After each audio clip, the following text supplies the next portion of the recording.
कि चंदा माया रे हर पर दिया किनारे हो चंदा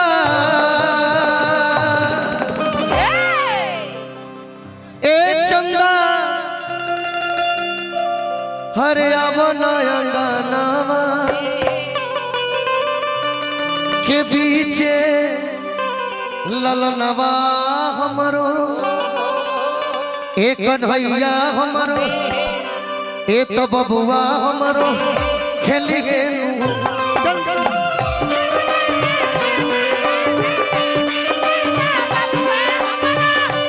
ए चंदा आवनाया गानवा के बीचे ललनवा हमरो खेली गेलू हो। और भाई सिपाही जी की तरफ से पुरस्कार बा।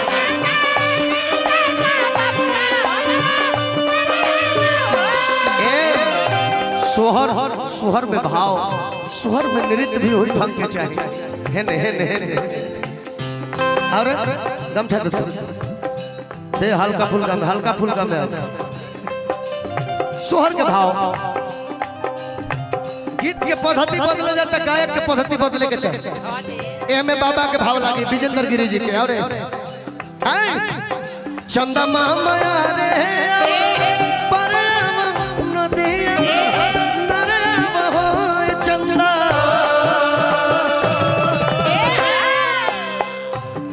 पाला ए चंदा आवो न हमरो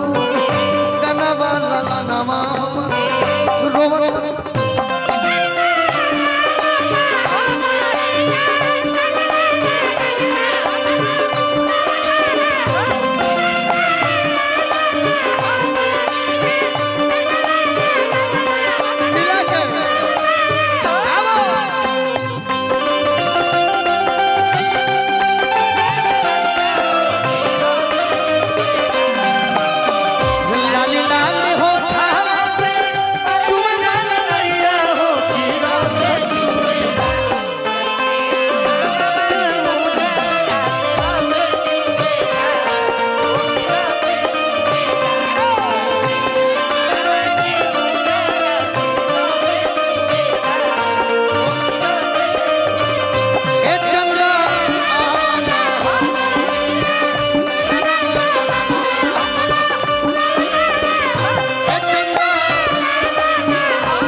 तनी सांजनी भैया के ढोलक पर ध्यान दियो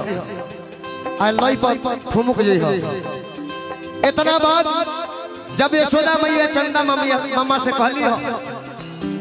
ओकरा बाद चंदा मामा कहत रहे आओ आओ हऊ कि तू मार मार तंदे खा ले भैया कैसे के अरे तैयारी तैयारी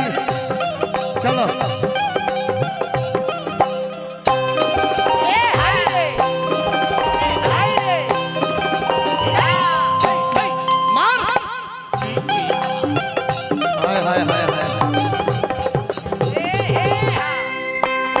एक बार और तने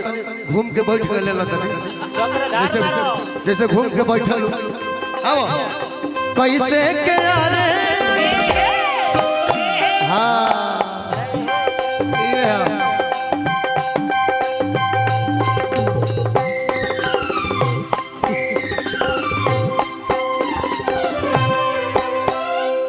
रेड बुल लखे का पिए ले आ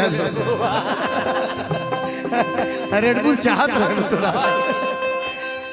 थोड़ा बेंजू वाला सा आंख में लगता है हल्का सा पीछे हट जाए तनी अंदर भैया देख सकते कैसे के आरे पर आई नदिया नर आई हो जसोदा ए जसोदा घेरिली घेकारी रे बा दरवा ललनवा तोहरो रोवे लगी है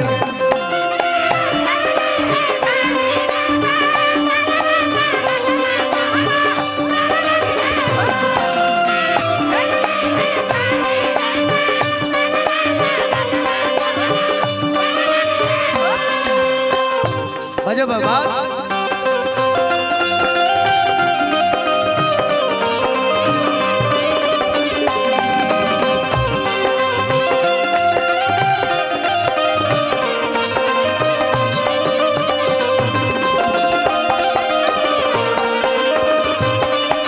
भैया हमारा सोनू भाई की तरफ से हाँ हाँ हाँ